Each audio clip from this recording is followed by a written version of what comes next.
Welcome to another lesson of the Beginner's Guide to DXCP course. I'm Marcelo Loon, the Headless Creator. As always, get all to me, Marcelo at headlesscreator.com. In today's lesson, Measuring and Improving Composable Architecture Performance, presented by Rohit Ravikoti from Novvum, he'll delve into the key aspects of measuring and enhancing composable architecture performance by analyzing and focusing on the front end, the back end, the API, and then finally the entire full stack. But before we get to his presentation, let's go ahead and bring him in. Rohit, welcome back. Glad to have you back here. Yeah, thank you for having me again. No worries. All right, Rohit, welcome back to the course. Glad to have you here. You presented on a previous lesson, which is on the Beginner's Guide to DXCP, so thank you for doing that. So I'm not going to ask you about how you got into tech and all that, because people can go check that out in the other lesson. I do want to learn from you a little bit more personal information. Tell us, what is your hobby? What do you do after work? I just love to explore, travel. So, we lived in Thailand for a while. So yeah, I really like to see new places here, and now back in California. So just checking out all of the nice places that go along the coast. And what's your favorite food? Like, what do you enjoy the most? If you're an island and you have to eat that forever? Oh man, that's a tough one. It is, right? I would like a couple different cuisines. I like Mediterranean food a lot. Oh yeah, Mediterranean is good. Yeah. For me, it's hot pot. Like, I could Hot live pot? off of hot pot. I could live off of hot pot. Yeah, I Oh love yeah, hot pot. Yeah, that's totally. good. Anyway, they didn't show up for this. They didn't show up for this at all. They showed up for this. This is what they showed up for. So, Rohit, I'll let you get started, and I'll come in back in with questions. And if you have any questions watching live, put them in the chat. I'll ask Rohit. Awesome. All right. So yes, thank you everybody for joining me about this. And, performance is kind of a big thing that we see, especially in the composable space, right? It's how quickly people come on, and, how great of an experience you provide really depends on how you optimize for performance. So I think this is a very important topic that I've seen a lot. So especially working as part of my agency. So it's Novvum is the name of my company here. We've helped a lot of companies do this. So let's kind of dive in and really understand why this really matters, right? So number one, as I mentioned earlier, is the satisfaction of the users, because if you don't have a fast and responsive infrastructure, generally they kind of get turned off by that, and they'll go look elsewhere. So making sure that they get what they need right on time is so important. And there's actually a number of studies that were done on site speeds that if they take longer than maybe 5 seconds, you start seeing a significant drop off. So on every level of your architecture, it's important to keep that in mind. And then, of course, scalability, right? So you want your brand to grow, your product to see a lot more people. Now, it might be working really well when you have maybe 1,000, visitors coming in. But if that scales up, is your system set up to be able to handle that? I think most people aren't aware. So sometimes they'll see their site crashing and not understanding, hey, what's going on? And that's a terrible thing, right? Because you're seeing significant growth. And now if your site is crashing, you're missing so much opportunity. And of course, the costs as well, right? So if you're not optimizing and making sure that all of the resources, the server resources and everything you have are being utilized to the best of their capability, you're going to end up, having to spin up a whole bunch of extra infrastructure just to handle the traffic. When if you do things in the right way, you can really get a lot of bang for your buck, so to speak. So, so kind of like it's good to understand what are the different aspects of this, right? In the composable architecture, you can really break it down into a few different levels, right? So these 4 things are the front end. So that's the web apps and really what the users interact with. The back end. So this is something, this is really the interface that's going to talk to the website or, mobile app or whatever it is you might have and give it the information that it needs. You might have a lot of third-party APIs, right, that you're pulling information from. So those are something to keep in mind. And then, of course, just really making sure that the entire stack, from the user experience all the way to your APIs and even your databases, making sure that that's all working smoothly, and what you can do to optimize those. So if we jump into the front end side, right, these are some of the things that you could really measure are things like site speed and kind of how responsive your UI is, right? So these are things like, when a user first logs into your page or loads your page, you need to make sure that that goes quickly so they don't just get bored, or they don't just bounce off. And then once they're interacting, usually we have, these single page applications. So, most of the user interface gets downloaded and then they can use it. But now you're making API calls, and, they need to be getting responses. Maybe they want to add products if you're an e-commerce store, or, if they want to be opening up blog articles, whatever the case might be, you need to make sure that those micro interactions that are happening are very quick and your APIs are responding quickly. So some of the things that you can use are, most browsers will have developer tools where you can start to profile and get deeper insights on, what's taking so long, right? Maybe you have certain JavaScript bundles that are taking a long time, or certain images that are taking a long time to load, or certain network requests. So you might be making multiple network requests without realizing it. So these are all things that you can really take a look at in your developer tools. Lighthouse, so that's another really useful tool. And this is basically what Google uses, right, to rank you on your SEO. So, that's another critical piece that you can look at, and they'll tell you, okay, these specific images are taking a long time, or maybe these fonts, are too big, or your JavaScript is just not performing well. It's taking too long. So this is something that you can really use to make sure that you're looking at the right things, because these are the things that Google's also looking at when they're ranking your page. So that was another thing that I forgot to mention earlier. It's not just user experience, it's also SEO gets impacted. So there's been studies that show that if you have a faster loading site, your site tends to rank a little bit higher as well. So, and there's a couple of other tools there, like web page test, kind of similar to Lighthouse, and of course, the Chrome tracing. So, of course, you've also got many different tools. These are just a few of them, but I don't want to overwhelm everybody. And of course, you can also optimize your JavaScript execution. So I was kind of mentioning on this, and what that means is sometimes if you don't bundle your code properly, you might end up getting everything in one big chunk, and you have to download all of that at once. But you can do some different techniques. There's, based on the framework you're using, there's a lot of tools available, but you can split your code so that only what's needed loads on your page.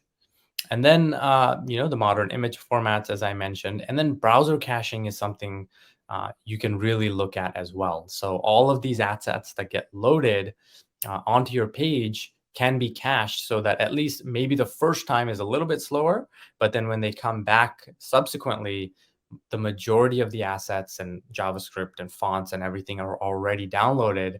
So they'll see a significantly faster performance. So that's another really important aspect to look at here.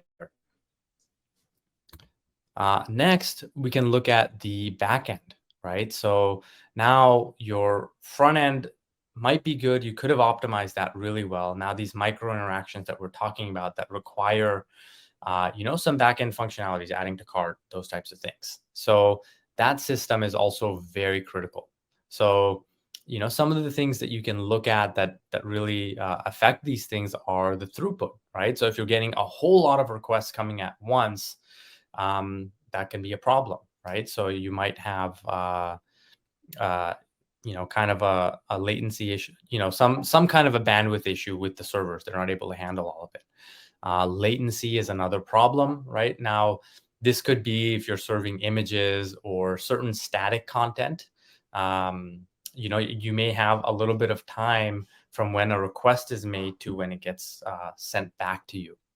And, it could also be the speed of your overall servers and how quickly they're able to get the information, but generally how quickly are the responses coming back. And resource utilization, again, this is more of a early indicator of degraded performance. So it's going to affect the latency and these other things. But, basically the servers that you have that are running, how much are they being utilized? Maybe in some cases they might be being underutilized. So you're paying a lot of money and not really utilizing them effectively, or they're being way overutilized. So you're seeing a lot of performance issues. So keeping a close eye on these things, you can really optimize for cost and scalability. Some of the tools that you can really use for this, one of them is JMeter and Gatling. So those tools really allow you to kind of stress test your APIs, you can say, right? So that before you get a ton of users, you can simulate what that's like to see, okay, if you get a lot of users, where's your system failing or running into issues? Pingdom really helps you with the latency side of things, right? So, it'll basically just ping your servers on a regular basis to see what's happening. So like Pingdom and New Relic and App Dynamics really help you keep an eye on these things, and they help you continually monitor it and give you real-time feedback, right? So if your system is taking longer than a certain amount, you get a notification so that your team can proactively respond to that and see what's going on before users are reporting issues. So that's something that you should be doing, on a regular basis. It'll run 24/7 to keep you up to date. And then you've got other systems like Prometheus and Grafana. So these kind of help you get a big picture view again of your system, right? Your architecture. And then Grafana kind of lets you track that and gives you a chart over time what's going on, and maybe gives you a sense of some trends that are happening, right? Maybe you're noticing that at certain times of the day or certain seasons you see a huge spike in traffic and then things go down. So you might want to proactively scale up your systems, within these time slots. So some really useful insights you can get from that. And then, some techniques that you can use in order to really optimize these things are using a CDN. So CDNs are great for static content, right? So these are things that don't really change on a regular basis. So things like images, fonts, or maybe some static information that you need access to on a regular basis, product information or whatever else that might be, or blog content.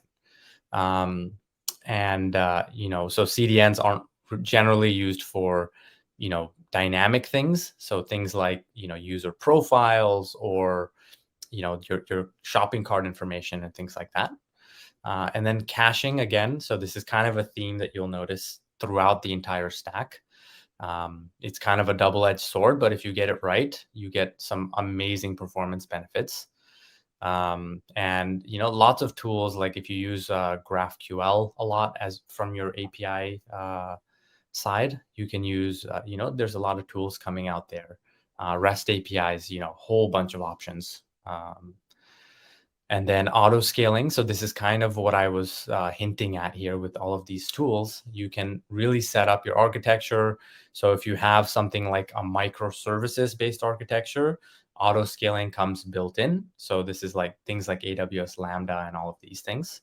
But you may need to have, like actual servers that are running on your system. So There's a lot of things available, but making good use of auto scaling is a very helpful thing, especially if you know when your users are going to spike and when they're coming down.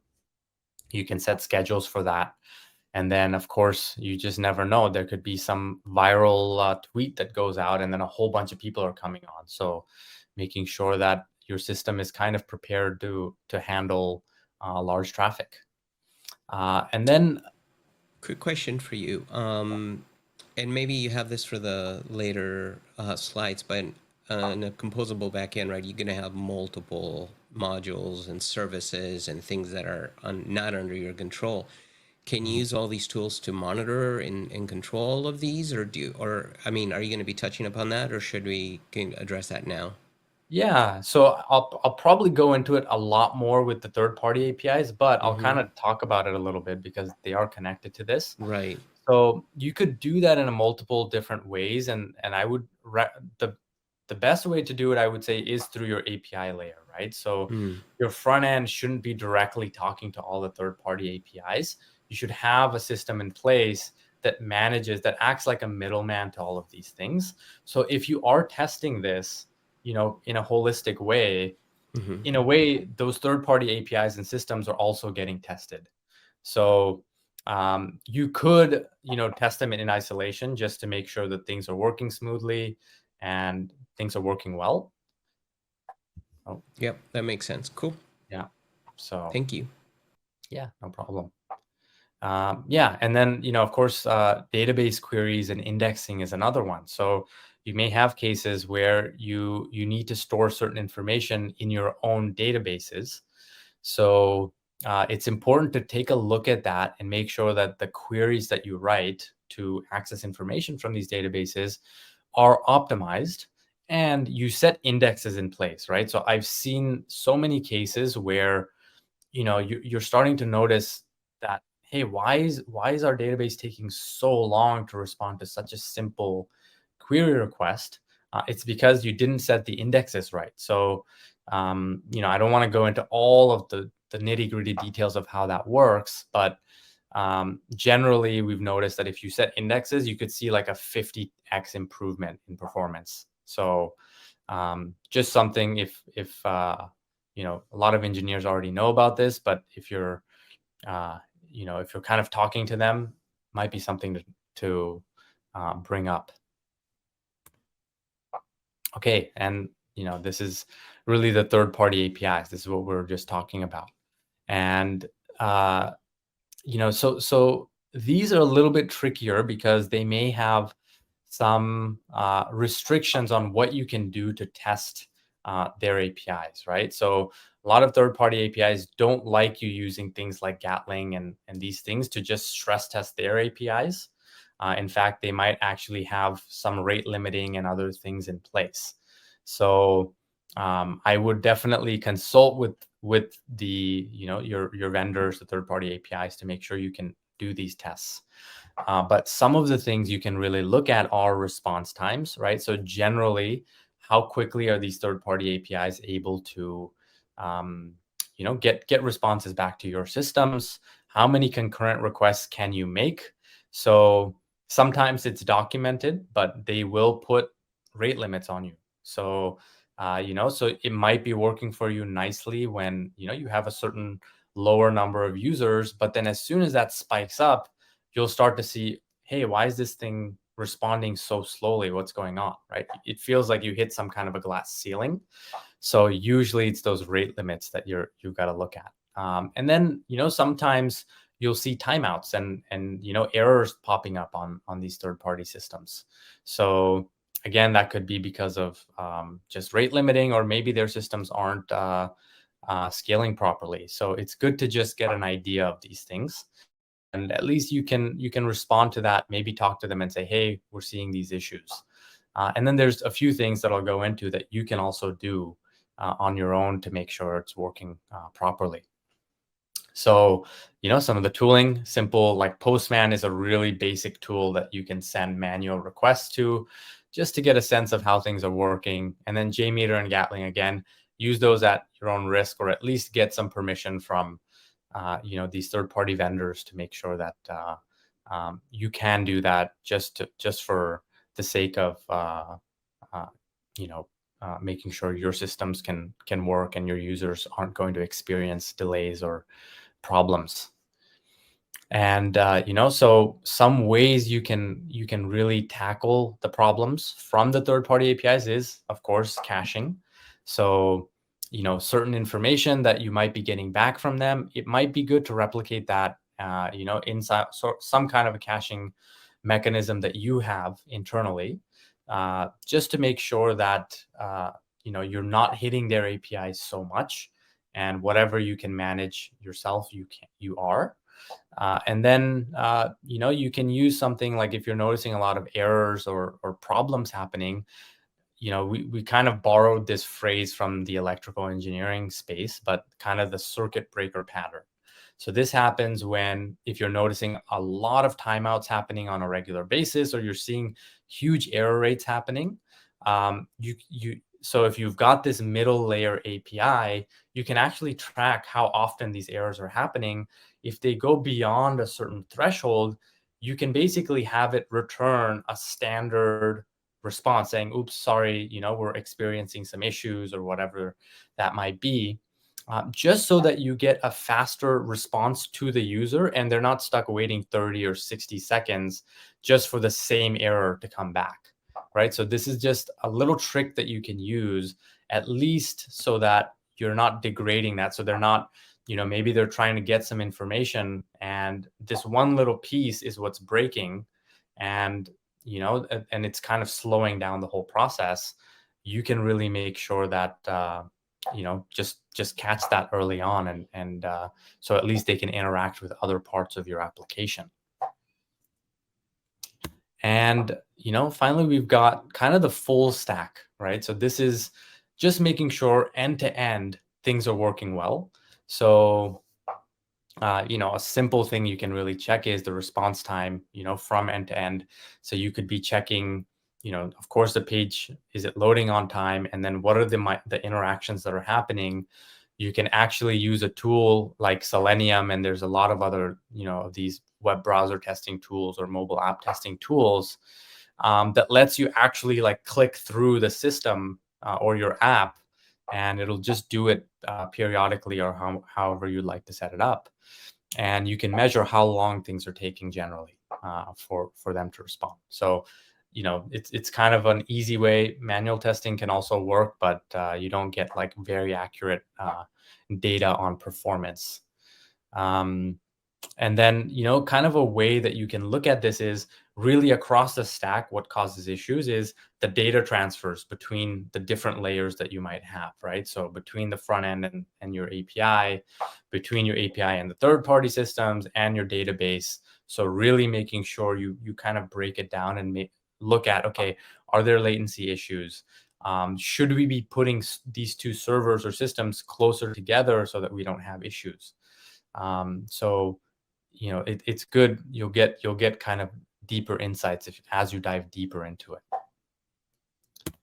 So kind of to wrap things up, right? Some of the best practices you can really look at generally when you're approaching performance is making sure you are actually monitoring and continuously monitoring and profiling your systems, right? Because if you don't know, then maybe your users will tell you, and generally they'll tell you, hey, this feels really slow, but they can't tell you exactly what the problem is. So the more information, the more insights you can get, the more you can measure, the more quickly you can respond to issues that happen.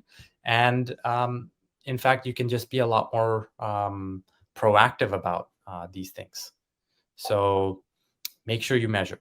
And then, once you get those insights, you can really start to minimize and optimize things, right? So are you really ensuring that you're utilizing the resources and the systems that you have in the most effective way possible, and making sure that those things are optimized? And then, caching and data replication is, again, the resounding theme throughout this whole stack.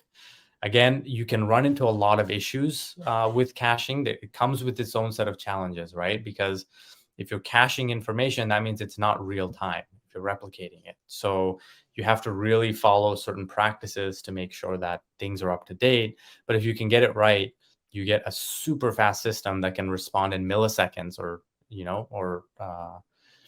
at the very least sub-second times. So you can, your users are going to be a lot happier about it. My question to you about these composable systems that are made up of modules everywhere, what happens if you do all this testing and you find out that a certain part isn't scaling properly, it's not performing properly, but you have no control over this? It's an external service controlled by a vendor. How do you work with that, and how do you deal with that? How do you talk to the vendor and work around that? Yeah, I mean, I think that's the best thing, right? Is really start to mention, if you can get a proactive sense of where their limits are of your vendors, that's a good, that's a good place to start. Because usually if you kind of go reactive to this, because it takes time, right, to talk to the vendors and do these things. Right. So I would say step one, make sure you're being proactive and really getting an idea of what are the limits of your vendor. And then, yeah, like open up a conversation with them and say, hey, these are some of the problems that we're noticing. What's going on, right? Is there something we can do to remedy this? And what you can do. That's why caching can really help. Is a lot of the things, if it's really not necessary to make calls to the vendors, don't make those calls, right? See if you can kind of manage it within your own system in some way. And then, if certain requests that are more dynamic in nature, try to use a lot more of it to call the vendors there. Yeah. So yeah, a few techniques you can do. I would say if you can do a bit of due diligence ahead of time so that you pick the right one who can really make sure they handle the scale, that's the best thing you can do. But sometimes maybe there's not many options. So what can you do to minimize the number of requests that you're making to them in the first place? What about having a backup to that particular service from a different vendor, and literally having the ability to just, if one goes down, boom, make a switch? Yeah, I mean, if that's possible, I mean, and I'm thinking on critical stuff, right? Not on right, everything, but if it's, let's say, your e-commerce, right, your shopping cart, you want some sort of, you don't want that to go down, I would assume. right. Yeah. So, yeah, there's certainly quite a few tools if you can manage, like if you're using maybe Shopify or some other tools there, certainly something you can look at. Now, it could be challenging, right? Because shopping cart is kind of like a very critical functionality, and you can't have, a Shopify shopping cart and then try to switch to something else. Because all your stuff is integrated with the data and everything. Exactly. Right. But Shopify does a great job of scaling. They Right, do an right. That was an phenomenal job example, of but that. yeah. But yeah, there's certainly a lot of other critical things that you can have redundancy around, and making sure that you can do this. And that can be part of that circuit breaker pattern that you have, right? So if you're starting to see it, you can really tie it in there, so that all of the requests are going to a certain vendor. You're seeing, hey, a whole bunch of errors and timeouts are happening. Let's just swap to this one. So yeah, that could definitely be something you do. Yep, that makes a lot of sense. Cool. Well, Rohit, thank you so much for presenting. I really appreciate it. If people want to get a hold of you, that email right there is the best way, right? And I think you're on LinkedIn as well and everything else like that. Yep, I'm on LinkedIn. That's another great place. Yeah, definitely. Thank you, Rohit, and I look forward to next week's one. It's going to be a good one. Great. Thank you so much, Marcelo. And thanks to the rest of you. I hope you enjoyed this show. We got through it. We did it. And the on-demand version will be available very soon. Stay tuned for that. And if you have any questions, as always, go ahead and email me, Marcelo at headlesscreator.com. Have a good one. Cheers.